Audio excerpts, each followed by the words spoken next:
Hello, my true crime lovelies. How are you? I'm well. I hope you're well. I hope you are as lovely in life as you are in my mind. Excuse my voice. I'm going to do the best that I can, but we're going to go through Donna's unhinged emails to Wendy that Wendy just accidentally left on her phone, and it was discovered the day that Danny was shot when the police downloaded her phone. But first, I'm going to remember to do the intro. I'll see you on the other side.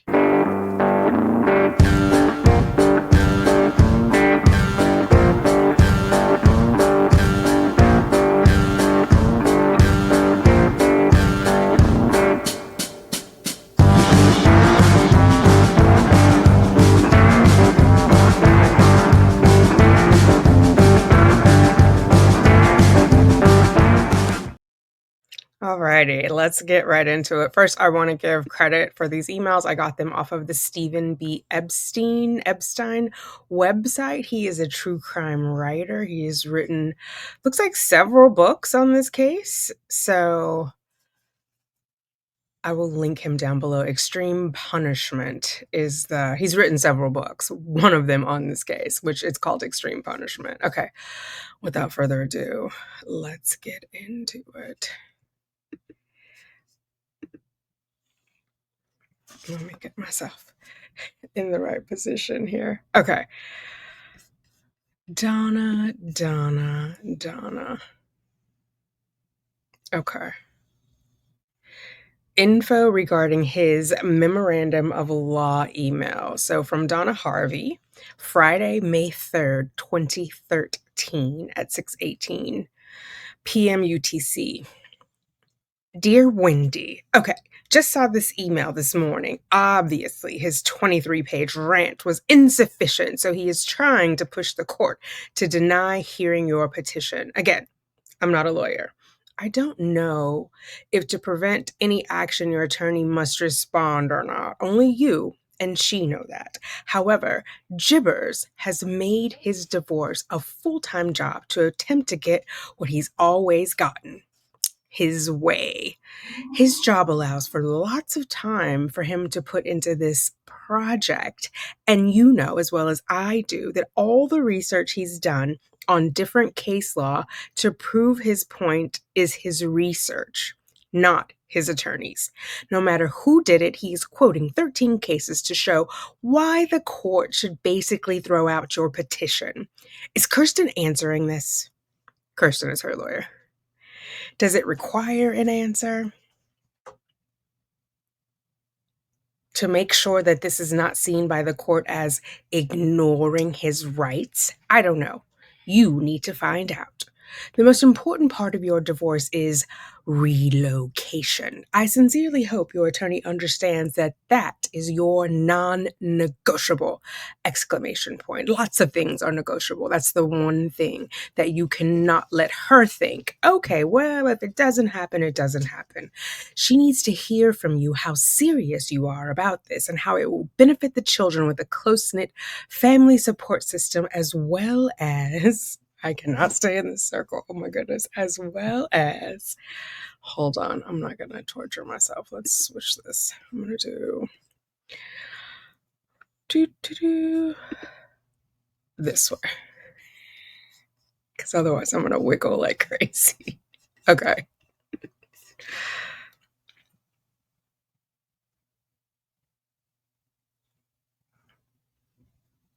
As well as your significantly better paying job with hours much more flexible than your current job, so that you can spend significantly more time with the children. And on that, I'm going to call BS because she's working at a university, so she has the whole summer off. Is the new job, the hours are more flexible than that. So when her kids are out of school, she's out of school, husband's out of school.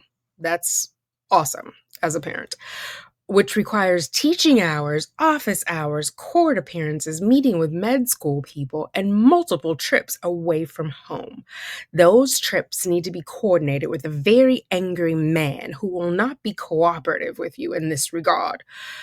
Why did I just go British? I'm just going to read regular. I don't have Donna's voice down yet. For example, this past weekend, you had your annual conference for fill in the blank. At the same time, his regular NYU crap was taking place. He didn't say, I go to NYU every month and this is your annual meeting. I'll stay with the children and you go.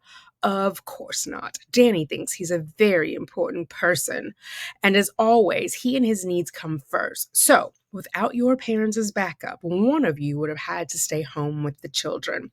And I believe he's going to NYU to be with his girlfriend. Your attorney needs to understand that your mother worked full time in the family's dental practice until September, when she felt she was needed by you for the well being of the children, to get them through a transitional time with people who love them and see them frequently and with whom they share great affection. It makes it sound like he doesn't love them, doesn't see them frequently, and they don't share a great affection. I'm not sure where Donna is going with that. Also, she took it upon herself to, what did she say she did with the dental practice? Your mother worked full time until September. So I guess she's working part time there. I'm not sure what that means. Your father has made numerous trips by plane for weekends and changing the patient schedules around so that he can continue to spend significant time with the children. Both the disappearance of your mother from the position of office manager and the disappearance of your father from the practice for a significant amount of time has caused a decrease in the practice income and the loss of some patients who feel that it's either not being run the same way as when my mother was there full time, or that my father is unable to see patients with problems and has referred them to other offices during his absences. When I have to see a specialist, like the dentist, if they, because like the periodontist is only in X amount of days, there's usually a wait. It's not like, I mean, I've never had a dental emergency, but I've had scalings. And so I don't know what she's talking about. Additionally, this loss of income affects my family because my older brother, also a dentist, purchased the practice from my father in mid-July 2012. She's saying it as if it's important. My father's a dentist. My brother's a dentist. It's impacting their money. And impacting money, that's all she needed to get Charlie Adelson involved. He has a monthly payment to make to my father based on the sale of the practice. It isn't fair to him to have decreasing monthly income statements from the practice due to my parents spending so much time here in Tallahassee. I don't get that, because is the dad working, like, the whole financial arrangement just sounds confusing. He's making monthly payments to the dad, but isn't that the dad's salary? So wouldn't the salary go down if the dad is working less? Like, I don't understand how that would impact Charlie, or unless there's like a set monthly payment irrespective of when the dad works. But that would be foolish, because dad could be like, well, I'm retiring, you still owe me. Do you know what I'm saying? What is she talking about? My brother is unmarried and is a wonderful uncle to the children. If I am able to relocate to South Florida, they will have an incredibly warm and loving family as an integral part of their lives, not an occasional 2-day weekend trip to visit. Response: brief background. For somebody who is not a lawyer, she's sure getting busy with this pen. This is a no-fault divorce state, so his nonsense about no marital infidelity or abuse doesn't matter. However, a hot temper and verbal abuse is what you need to emphasize that you suffered under his reign. Narcissistic personality disorder causes major problems in a marriage. If that is not the pot calling the kettle black, your daughter has narcissistic personality disorder, allegedly. Jeff Lacoste said it, and he's a psychological, I don't want to say expert, but professional. Especially when one believes that because he attended Harvard undergrad and Harvard law, he's clearly better and smarter than anyone else, including you. I think he was, and I think that's what bothered Wendy. She had always been in the spotlight, and she was in Danny's shadow. Only an idiot like him would write that he should be the only one consulted for making decisions regarding the health, education, and religion of his children. Clearly, no one, including you, is as smart as he is in those regards.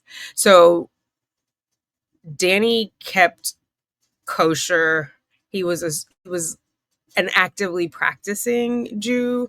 So I'm going to agree with him on that because they were threatening to give the kids hamburger and pizza. And I mean, kosher is obviously only one aspect of the religion. I am not very versed in it, but that is one of the more obvious things that they used to get at Danny, in the same way that they ordered kosher, that Donna specifically ordered kosher style food for the wedding and not actually kosher food, knowing that Danny had invited, well, one, his rabbi who married them, and various other family members who also kept kosher.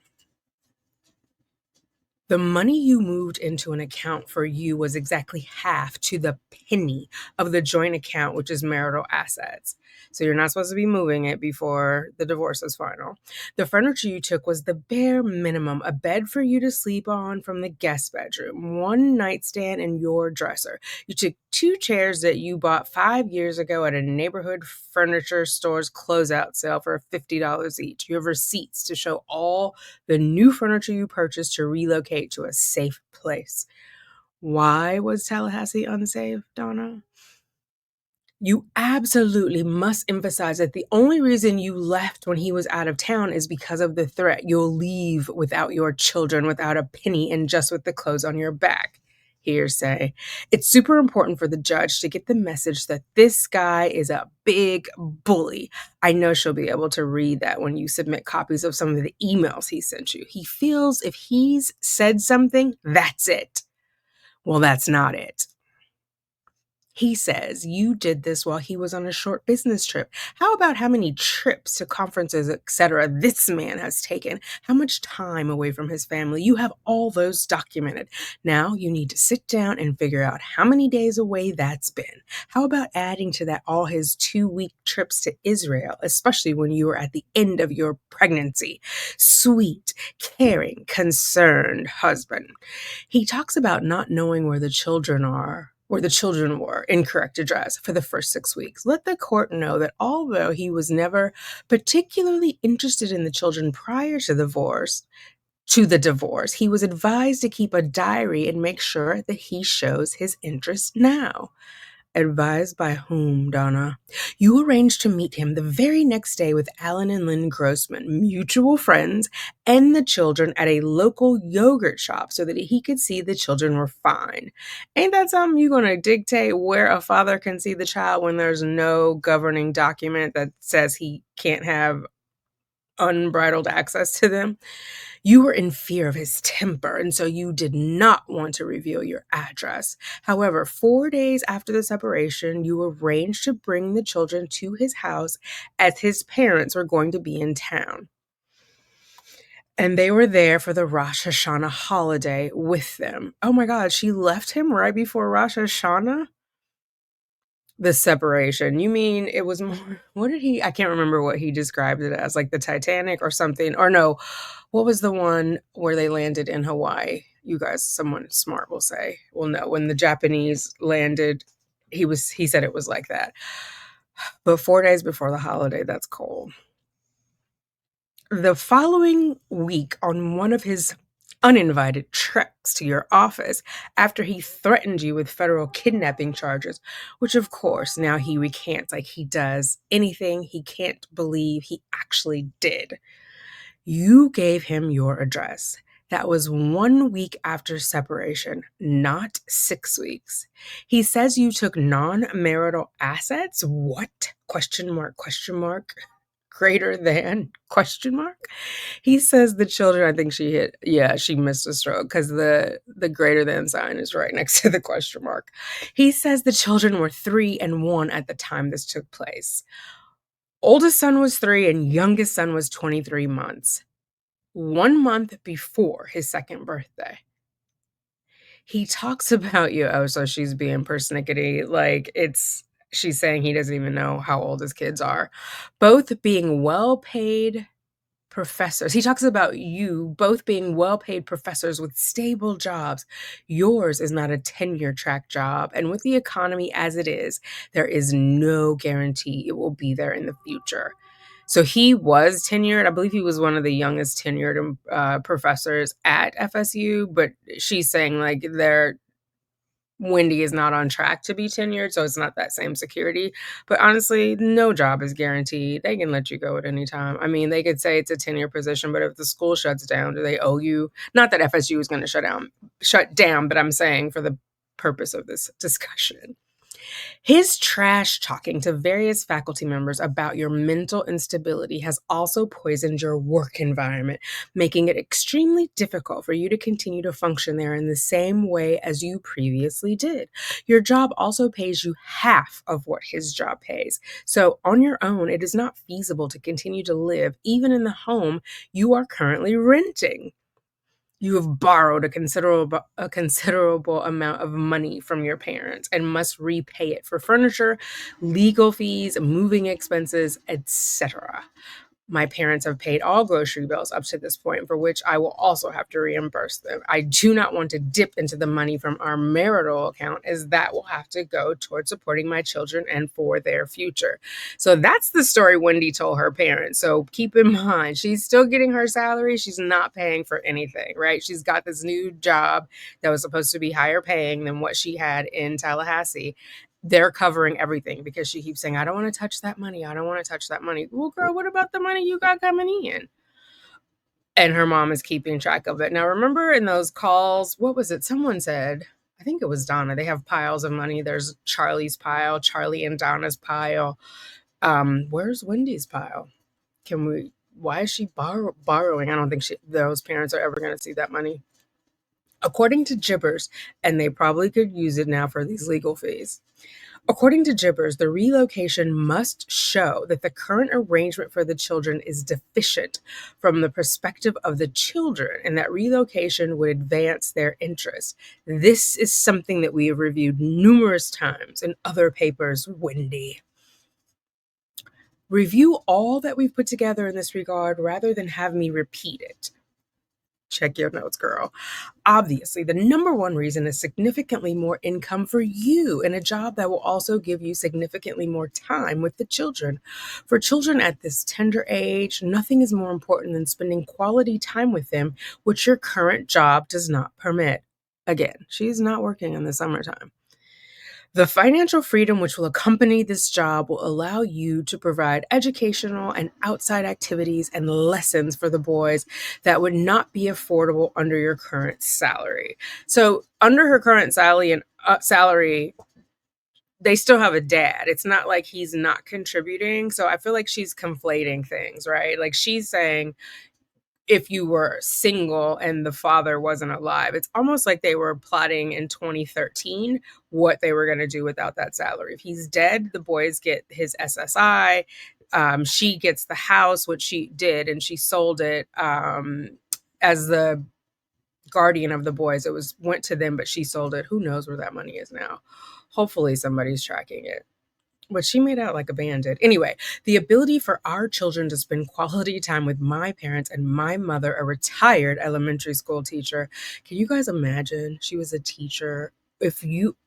I hope all the kids got therapy. In my parents' home, each child currently has and would continue to have their own rooms with appropriate beds, furniture, books, and toys. Don't they have that now, or were they sharing a room at that point? I mean, if they're that young, I don't know that it really matters. Mr. Markel has become a religious zealot over the last few years since the birth of our first son, taking him to synagogue with him as an infant so that he can absorb the music and the prayers. Most people who are religious take their children young. They even have Sunday school. I don't know what the equivalent is there, but yeah, that's He had done the same with our second son. He has done the same with our second son. This is also to show the congregation what an attentive father he is. The fact remains that the children are watched by teenage children of other congregants in a sort of playroom while the services are going on. That's what I just said. Mr. Markel picks one of them up to come back out at certain parts of the service to hear particular hymns and then returns them to the care of babysitters. This is done rather than allowing them to remain home with me. This sounds crazy. When I protested, he insisted. He always gets his way. There are no Hebrew day schools in Tallahassee. Mr. Markel seems intent upon religious training, but feels that only he could provide the best religious training for our children. He is indoctrinating them, not teaching them. If he truly cared about a religious school for them, then clearly one of the 37 Hebrew day schools in Dade, Broward, and Palm Beach County would be a better choice for our boys. My home in Broward County is close to many of these schools and midway between Dade and Palm Beach schools. So when Donna is telling Wendy to write my home, I believe she means the Adelson home, because why else would we have been referring to them um, to having their own room with appropriate beds, furniture, books, and toys? Do you know? And their grandma who used to be a teacher. I hope your attorney is researching cases where relocation was granted and what the circumstances were. Also, all cases are different, and because one case didn't allow it doesn't mean that should prevent another case from receiving that benefit. Danny has said on numerous occasions, one I have on my phone as a saved message, what wonderful grandparents and in-laws we've been. He knows that the children are very close to us and we'd always be there to take care of them. What's going to happen in June when he wants to go to 3 different conferences? Don't let him go. If you do, you're enabling and facilitating your stay in Tallahassee. You'll be showing him that anytime he has a meeting he wants to go to, that's fine. You'll watch the boys. Not you'll watch the boys, ma'am. Those are your sons. You're not watching them. You're mothering them. That's the whole point of relocation for you and the children. He can continue to attend all the meetings he wants to go to and then arrange for frequent and extended visitations with the boys. Liar. Who thinks that they're going to allow him to have frequent and extended visitations? Like, I don't believe it. Maybe some of the money he spends on his trips can be used to visit the boys. Now you in his pockets. Another bribe to get him to allow relocation should be the offer of plane tickets, since he does have family that would allow him to use their homes to stay in. But obviously, that's a last-ditch effort if all else fails. He's trying to show the court that your request is frivolous and that you should have to pay for yours and his court costs in this plea. Yeah, because she ran away with the kids. She absolutely should have to pay for that while he's filing for relocation. She should have done it properly and gone to the court first. Your lawyer has to let the court know that it's anything but frivolous. And isn't he also supposed to pay some of your regular legal fees? This bastard has not paid 1 cent toward your bridge gap alimony. Why? Why only 2 months of a child support payment over an 8-month time frame? Loving, caring father that he is. She is way too much in this woman's business. How does she know when and if he paid it? And we all know if Wendy's lips are moving, she's lying. So if she got it from Wendy, who knows if it's the truth? Do you need info on grocery bills? I have a good many of them and can show the court that it's been costing what it's been costing just for that with no support from gibbers. Also, find out from Kristen if she wants you to pay us back now or wait. What's best for your case? Look at Donna like, when am I getting my money back, girl? I'm too angry to write anymore. I'm going to shower, wash my hair, and get ready for you and the boys to come home. Dad said he'd look up any papers tonight or over the weekend that you may need. He even has the info on what Danny had in his IRA and 401k prior to marriage. Love you, Mom. How does he have that info? Did Danny share it with him? Did he get in, pretend to hold him in confidence and got that information? That's creepy. But what did she have before? Because he alleged in one of the filings that she stole money and then was hiding it. Okay, let's get to the second one. This is June 25th, 2013, to Wendy Adelson from Donna Harvey. Hi, honey. Okay, just like it says on your necklace, never, never, never give up. It's time for action. It's time to take control of your life and not let Jibbers think he's just won anything by having you remain in Tallahassee, 8 hours away from the only family you have, and lose out on what will be a job that will afford you and your children advantages that you will never otherwise be able to enjoy. Let's show this fucker what will make him absolutely miserable. You know his weak points: money, religion, control. You have 5 weeks before your court date. I know you have a job that keeps you very busy. However, the rest of your life, and consequently Dad's, mine, and yes, even Charlie's, will be affected by how well you can perform/act before July 31st. How prophetic. The rest of all of their lives has been impacted by this inability to agree. You can be a good actress when you want to. I've seen you in action. You need to put on the performance of your life. Jibbers hasn't beaten the Adelson family yet. You have a very strong family behind you. Just remember that. Dad and I have done everything we could to try to help you for the last 10 months. Now it's time to help yourself. We believe that you will be able to make this happen if you can put these actions before everything else this month. And you know what? You've only got the kids a limited number of days to do this. We believe that Jibbers will be saying, "Stop this." And you'll be telling him, "You wanted me in Tallahassee. My children are going to fit in this Bible Belt. They're going to church every time I have them. I'm having them privately tutored at home to get them caught up for the Sunday school classes that I've registered them in for the fall. The class time coincides with the service I'll be attending. Tell him that you've got a new outlook on life and a new hope, and you'd like to go to heaven." And she is quoting Heaven and Hope. "Perhaps he would like to join you and the boys at church." Plan of action. Number one, take photos of boys dressed nicely, standing at the front door or by the sign of a Tallahassee church. Then change your Facebook status photo to this one so everyone will see it.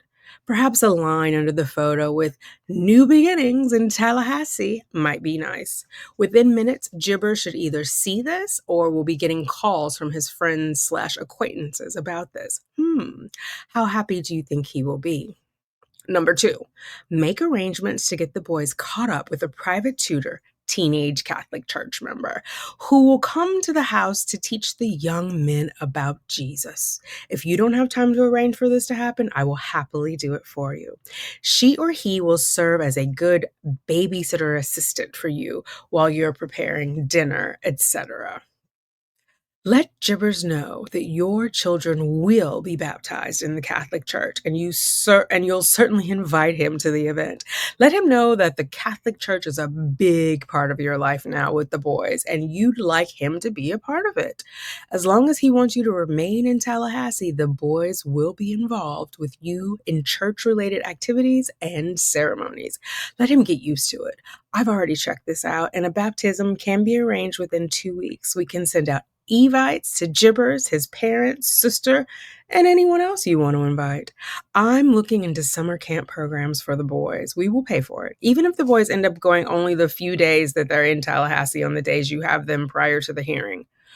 Number five, register them for toddler classes at church. I've looked into this, and even if they don't go, we can show Jibbers that they are enrolled for the fall semester. Is that a thing? Toddler classes? And you can tell anyone, and you cannot tell anyone this is an act. Somehow it will get back to Jibbers. 1, 2, 3, 4, 5 exclamation points. Take control from him. Get to him psychologically. He's going to want you to stop this. Wendy, you've been through a very difficult year. You had to make a huge decision. You did that. It was the right decision. Now you have one final opportunity to make him angry. We want him ticked off so he realizes that he could lose control over his kids. We plan to make a financial offer to him to allow this relocation. You need to work this plan and we'll help you through it so that it may affect how much we will offer him.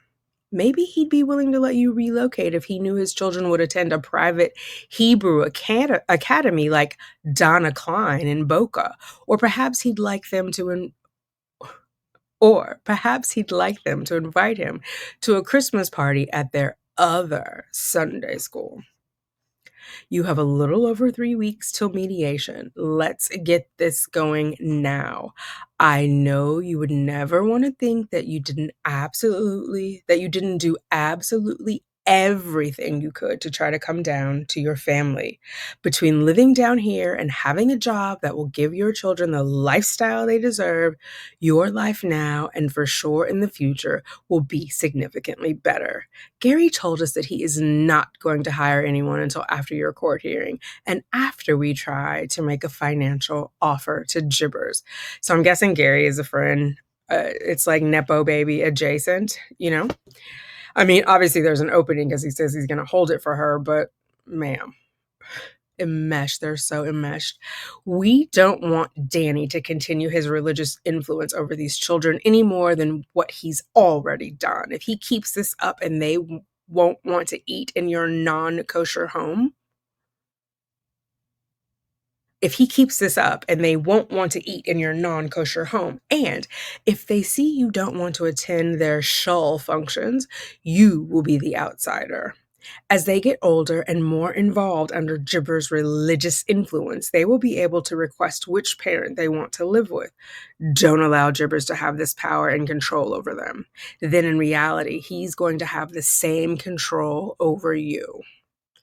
Dad and I have changed our lives this year to support and assist you and the boys in every possible way. Charlie has accepted the loss in the office business income for us to do this because he loves you and wants only the best possible future for you. It's time for you to show us that you can put on the performance of your life for the next few weeks.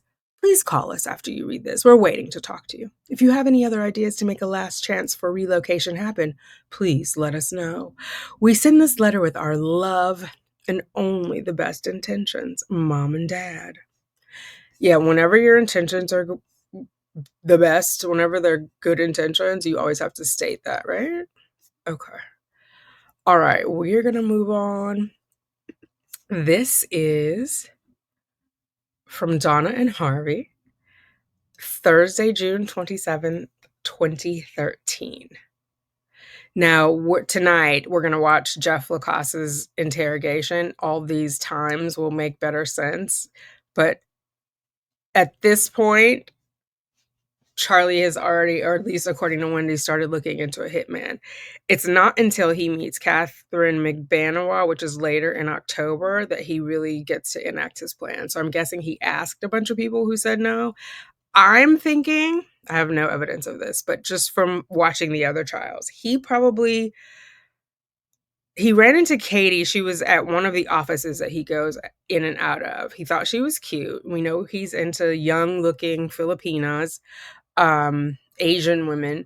And he probably looked her up on Facebook, saw her baby's daddy, Sigfredo, look pretty tough because the night that they went out on Halloween, he asked her, Katie, do you know someone who can harm someone? That's a really specific question to ask a relative stranger. Do you know? Anyway, back to this. Dear Wendy, since neither one of us feels up to talking, let me share with you what we're all feeling as far as your response. Now, Wendy deleted her response from her phone because remember, these were pulled from the extraction, so we only have Donna's side. That's why I say it was intentional. Not intentional. Anyway, couldn't help it. Shout out to Sarah Boone. When she says, since neither of us feels like talking, it sounds like they already started to have a conversation or they tried to have a conversation. Sounds like she sent some passive aggressive email. We know from Jeff Lacoste that Wendy is not good with confrontation, which leads to her lying a lot so that she can avoid confrontations. When I wrote to you this morning, we felt that you had reasonable thoughts as to what the judge might do or say or think regarding the charade we had hoped you would participate in. However, the more we think about that, we begin to realize that you and we have no idea what this judge will do or say or think. Duh, you don't have an idea of what anyone will do or say or think. Who would have thought after paying an attorney $600 per hour for 10 months, she would take an hour and a half of testimony, not even bother calling gibbers to the stand, and decide that family support for very young children evidently means nothing, and a job that pays 10 times what your unsecured, untenured, and dependent on state budget cuts job pays in Tallahassee will be just fine for your children. Well, to be fair, if you're in Tallahassee, a Tallahassee wage is a fair wage, right? I think she's got a master's degree. She's obviously well educated. You're not going to make Miami money in Tallahassee, just like I'm not going to make New York money in Fresno. That's just the way it is. Does she care that after expenses you'll save next to nothing at the end of the year? What about her pile of cash, Donna? Does she care that very little, if anything, will be put away for the children for their current and future education? Well, when you flee to Vietnam, you'll make sure they have all their things set up, Donna. Does she care that extracurricular activities, sports, trips, eating out in restaurants will always be a financial challenge for you to provide for the boys? Oh no, they won't be able to eat out in restaurants. Their whole lives will be ruined. Let's kill their father. That'll get them right. Clearly, she did not take into consideration the future earning potential and benefit for your children. She didn't care that there's no backup support system when one of your preschoolers is sick. All she cared, like every other parent, though, I don't understand that. Like every other parent, like my mom was working when I had Cheyenne. She wasn't a backup daycare option. You know what I mean? Well, I was only there the first year, but you guys know. And then I moved to LA all by myself. Like you figure it out. You figure out what's best for your kids. She didn't care when the preschoolers are sick. All she cared about was if the father hasn't been pulling out their toenails. You should give up any financial betterment for you and your children and raise them in a place that you agree to go to because Gibbers only had FSU as a job offer. Of course, as a graduate of FSU Law School and a native of Tallahassee, she sees nothing wrong with living there. Obviously, as a native of South Florida, you know better. Our point is, it's obvious that you and Kristen haven't figured out the judge so far. You were both shocked at the rapid decision based on nothing that was presented. So, how do you think at this point you can figure out what the judge will say regarding your decision to introduce Christianity into the boys' lives? People go to prison and change their religion all the time. People go through difficult times and find Jesus. Jesus was Jewish. He had positive teachings. He gives people hope. And best of all, you get to go to heaven in the end. Sounds good to me. Obviously, it will sound good to Judge Hobbs. She goes to church. There were multiple donations from her church pastors and ministers on her financial contributions website. She's a Southern Black lady. How do you know it won't be music to her ears to hear this? Donna girl, you out of line. You just straight up out of line. Some possible options on Judge Hobbs' decision regarding Jewish holidays with the boys. As far as losing the children on the Jewish holidays, there are a couple of alternatives to this. First of all, it may happen, but unlikely. He is entitled to half the holidays and alternating those holidays each year with you. You may be interested in the teachings of Jesus. Cause Gibbers had certainly ruined Judaism for you in the extreme way he practices it. I don't think Wendy is a practicing Jew, to be fair. And Jeff Lacoste refers to them as atheist Jews. Like they were born Jewish, but they're not really practicing. They do. Like, I guess it's the same in Christianity when people do like Christmas, Easter, like she did the holidays and the traditions, like the children coming of age, but she's not a zealous practicing Jew. However, if the judge questions how much of the Jewish holidays you can have, you explain that your parents and brother are Jewish and they will be coming to Tallahassee to spend those holidays, or the half that you are entitled to, or perhaps even the 60% that you are entitled to with the boys. Secondly, so what if by some crazy stance the judge says, okay, gibbers can have all the Jewish holidays. Then, if our bribe doesn't work, okay, gibbers can have all the Jewish holidays. Then, if our bribe doesn't work, you tell him during the year that you'll take the kids out of Sunday school at church and cancel their upcoming baptism if he shares those dates with you. If not, keep them there. Not an ultimatum. That's horrible. Not an ultimatum with children. They're clearly pawns in Donna's game. Third, since there's a separation of church and state, she'll just go by whatever schedule you were given and tell you to work out any holiday arrangements between yourselves. That is not how that works, Donna. Who declares which are legitimate holidays and which aren't? And which aren't? Shemini Azeret? I don't know who that is. Obviously, the court isn't out to help you. It's clear since Judge Hobbs' last ruling that she could care less about anything you had to say on your behalf. You need to help yourself. You know, Wendy, most of the wars that have been fought for the last couple of thousands of years have been over religion. Charlie brought up a good point when he said that Americans were dropped behind enemy lines during World War II wearing Nazi uniforms to get what they wanted. They had a job to get done, and they did what they needed to do to accomplishment. You have a job to get done and a very short time frame to accomplishment. We got a long way to go and a short time to get there. There'll be time. And okay, if you dressed your kids up in Hitler youth uniforms and brought them down here, I could care less if it was an act of defiance and would show Gibbers that he's not in control. If your children are baptized, it doesn't make them Christian. I'm pretty sure that's what that means. Oh, the boys aren't really pirates because they dress up like Jake the pirate. It's an act.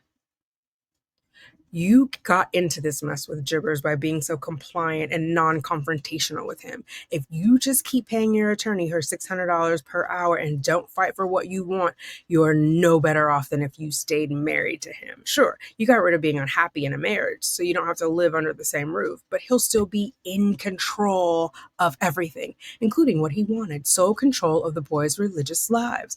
Why let him? Why not stand up to this fucker? Why not fight? We're not talking about a lifetime of this. You have the boys a very limited number of days before the mediation takes place. This is all part of an act. Please rethink this. We're all willing to help you to accomplish this. And that's all it is, Wendy. An act of defiance that will put a scare into this jackass. It will infuriate him. It won't infuriate a judge that you found Jesus. She can't comment on your religious views. You need to see the big picture. You need to look into the future, what a life without your only family nearby, teaching in Tallahassee with Danny always in the picture will give you. It's not a pretty picture. We want to see you help yourself. Not everything one has to do in life is comfortable or easy. Well, ma'am, that wasn't what you were saying on the stand when you were telling Judge Everett about all your pains. Oh, but you didn't have a globe or a crystal ball. Sometimes it's ridiculously hard, but Gibbers has tried to aggravate and screw you since day one of this divorce. Now, mind you, she left divorce papers on the bed and moved all her stuff to from Tallahassee to Miami while he was gone on a trip. Really? Who's screwing who? His vicious emails, his defiance with Dr. Pam's directions on asking him not to come to the school every day when he doesn't have the boys.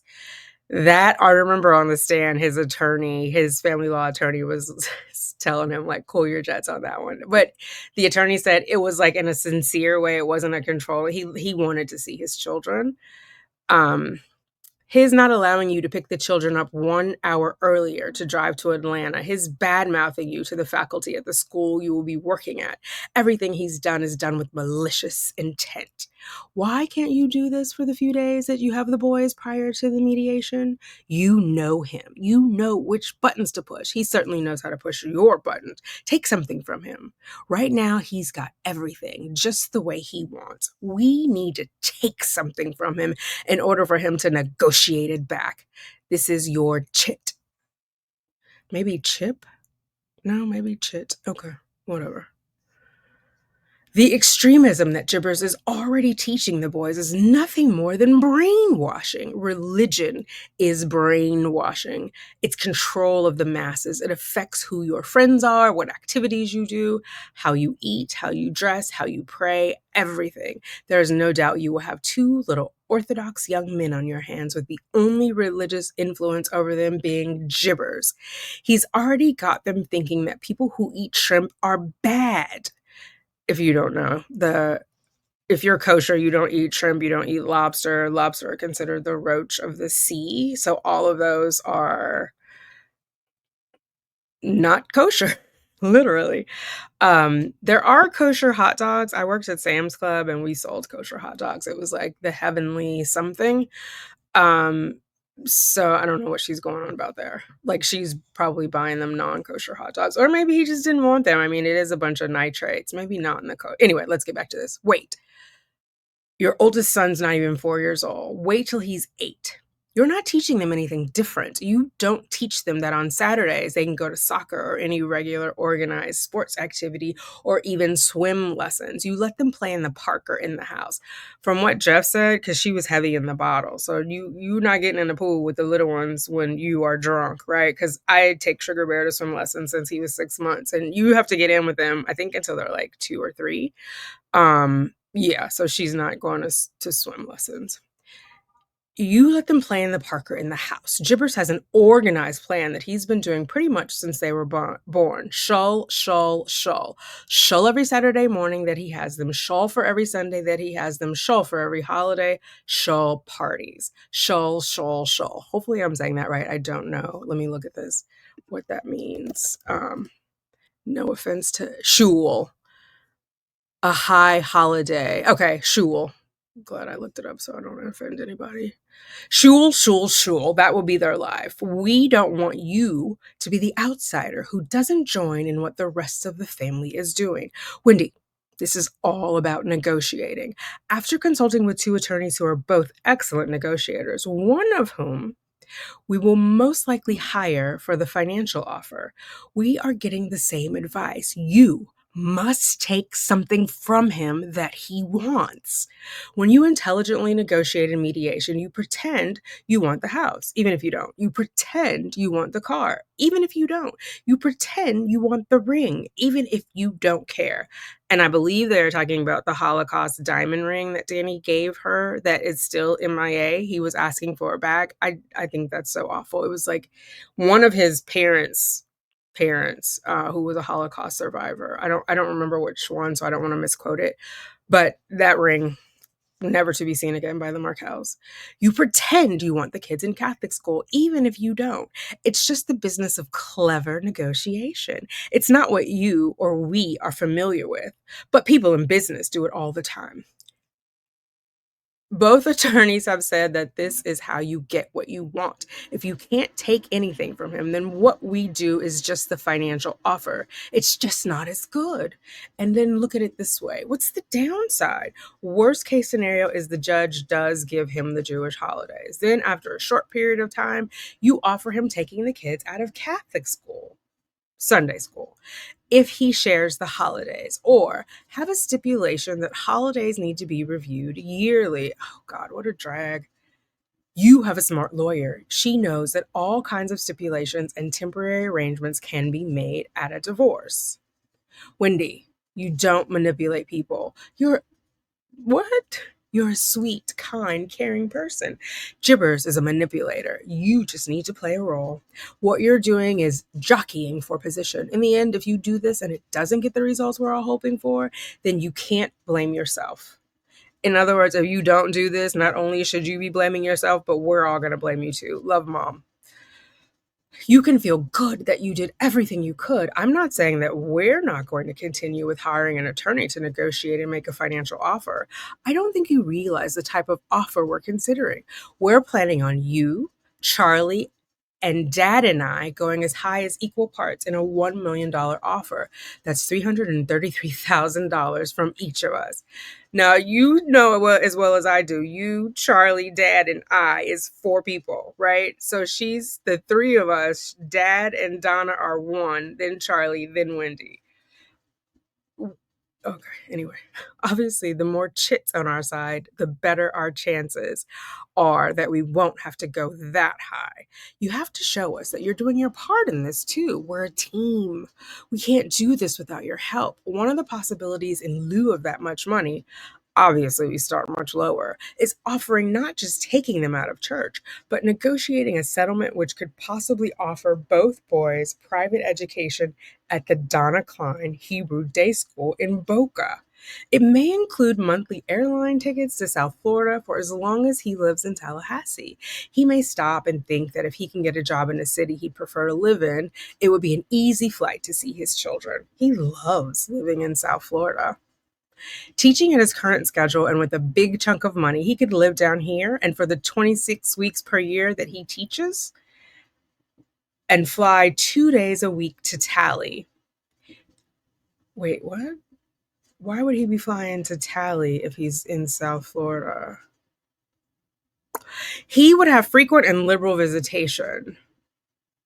Maybe she meant fly. I don't know what she meant. Okay. But whatever it is, if he is flying to Tally, they're offering to pay for the airline ticket from Tally to Miami. He needs to understand that the negotiating lawyer will work with him. With his school teaching schedule, he could see his children here a significant amount of time. Excuse me. His child support would be much less also. The attorney will be doing the negotiating.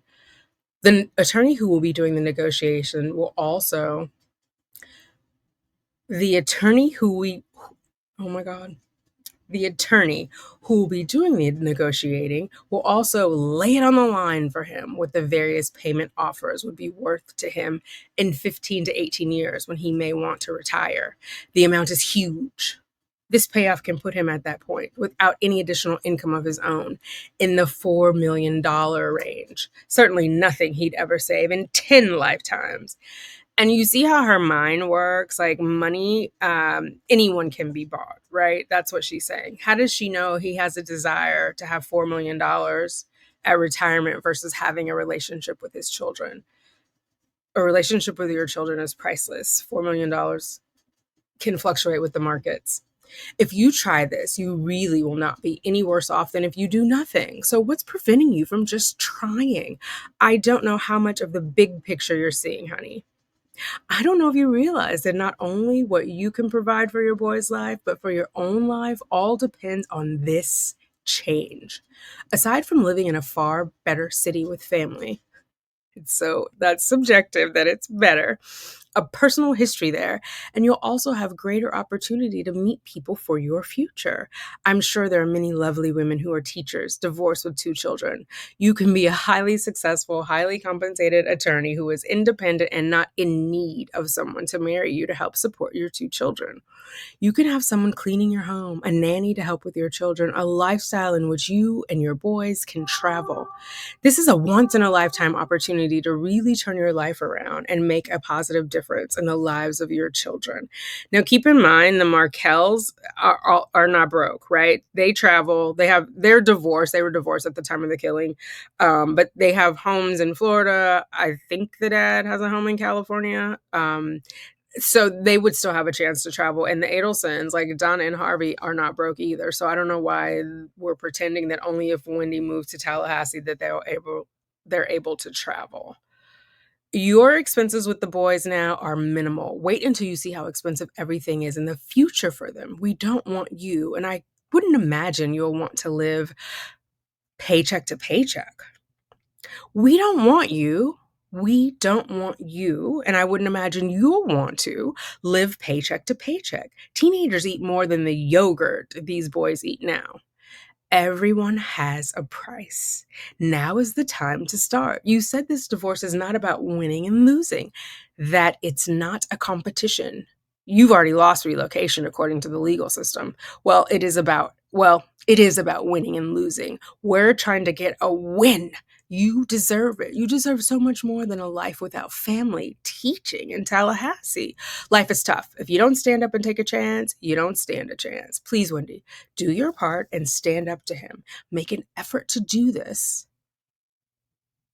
so that our group offer will stand a better chance at being accepted. Don't let his temporary move to Tallahassee ruin your life. We all want the same thing, a better emotional and financial life for you and for the boys, all the way around. Grandma was one tough and very smart lady. I think about her all the time. And I think about what advice this very intelligent woman, a wonderful reader of people who loved you more than words could ever express, would say to you. She'd tell you to fight with every bone in your body, fight for yourself, your boys, and for the best possible life you can have. You know that's true. Fight for yourself, Wendy. We'll be here to help you. Just don't tell us that what you need to do now is move forward with a sense of peace. That's giving up. I don't believe that's really what you want to do after all we've been through together. And when you're literally a few weeks from this being over. Written with hope and love, Mom and Dad. That is some mind game, Donna. Wow. Okay. This is our last one. It's dated February 18th, 2014. Remember, the first attempt on Danny's life was made in June. At this point, Charlie has already met Katie McBanois, and on the first night, he figured out she was down. Although she minimized it, she knew what he was saying. Subject: info for your lawyer when it comes to depo on Danny. Honey, okay, your attorney must deposition Elvis to see if any of the retirement accounts that Elvis has ever had a check written from them during the course of your marriage, if any of them were funded through any joint assets, your mutual Schwab account, or in any way passed through joint financial accounts. Did you guys see that TD Ameritrade was acquired by Schwab? I tried to log in and it was like, no, you hop over to this website. Anyway, then you are entitled to a portion of those accounts, even if nothing was ever done improperly on these accounts. And he has some very large retirement accounts. Let's aggravate him the way he's trying to aggravate you and make him do the research and show statements from every month, from the date of your marriage to the date of the filing of the divorce. So he's in the motion that was pending before he was murdered. In fact, like, he was headed home to give a final look-see of the documents that his lawyer had sent him, which the lawyer testified to in Charlie's trial. I forgot what I was going to say. Oh, he was alleging that she was stealing, that she had stolen money from him, and it was going to be he was demanding that she be disbarred. So Jeff mentions it yesterday. So he was aware of it. She was aware of it, even though on the stand she was like, oh, it wasn't that much of a bother. And Georgia was like, well, you forwarded it to 15 people. But yeah, so that was serious, and to the point where her lawyer had to recuse herself because she was like, basically, she was being implicated in the theft, right? And so she might be a witness. Which Dan Rashbaum should have done. He knew he might be a witness when he was like, oh, you might make it. Okay, anyway. So that's why she's going back. But typically, your retirement account, what you had before you were married, remains yours, and then you split it up. You usually need a forensic accountant to go through that. You need to see whatever he deposited into those accounts, where the money came from. It's very possible some of it came from your joint Schwab account, and that he's up Schitt's Creek. Why shouldn't he have to do this? It's what I mentioned to Kristen in court yesterday, and she nodded her head. She nodded her head like, okay, crazy. Now she needs to do something about it. It just seems ridiculous. Also, just because her parents are paying for the attorney has no allegiance to Donna and Harvey, right? Wendy is the client, irrespective of where the money is coming from. That is true for adult or minor children and their parents. It just seems ridiculous for him to be able to depot you, but for you and Kristen not to give him the same crap he's pulling on you. It's time to give it to him. Also, what can your attorney do to be proactive, to give him some grief? It seems like you're always on the defensive, but I don't see her doing anything offensive. Oh, Donna, you're doing everything offensive for everybody involved. I was really surprised that you didn't speak with her prior to meeting her in court. Can't you meet with her and work out a plan of attack or some sort of strategizing so you know what you're up against and what else he can do? When is there an end to the nonsensical litigation and waste of the court's time and your financial obligation to your attorney? Ding, ding, ding. That's the most important one, which is why she saved it for last. I think it's really important to get the parenting coordinator to either testify or be brought to deposition, perhaps by your attorney, so we can get her to request that Elvis be court ordered for psychological testing. And if he's this off, perhaps he should not be permitted to take the children out of the country. What happened with the dean? Any help, or do you need to proceed to the provost? Something has to be done with this asshole. Call us if you feel up to it tonight. If you're too tired, then call us in the morning after you leave the boys at school, if you can. Love you, Mom and Dad. Yikes, guys. She's unhinged. Donna is unhinged and she thinks she's sane. But I love that we don't know what Wendy's response was, because then, when she's on the stand, she says, well, I didn't respond. Do you see my response? But clearly she did, because Donna references, we thought you were going to do X, Y, and Z that she didn't do. But she's unhinged. So they're going to read those. Somebody's going to read those in court. I don't know how they enter that, though. If Donna, maybe one of the detectives will read it to enter it as evidence, because I don't think Wendy's going to read it. And I don't know how they would get Donna to read it. Presumably she takes a stand, but who knows? Who knows? All right. I'm still tracking. I shared the motion. The motion to suppress was denied. I'm waiting on the motion for bond to see what he says there. I feel like he's writing more detailed citations. Neither the PDFs aren't up for any of that now. I just read the title, so I'm waiting on that. I'll update you on that, and then hopefully I'll see you tonight, and we'll watch Jeffrey Lacasse's last interview, the one that he did a year after the murder, and he came in with copious notes and clarity of mind. He nailed it. I mean, he put the case together for them, basically. He nailed it. Yeah, so I'll see you then. I'm excited that we're going to go over that together. And until then, take care of yourself, lovelies. Toodles.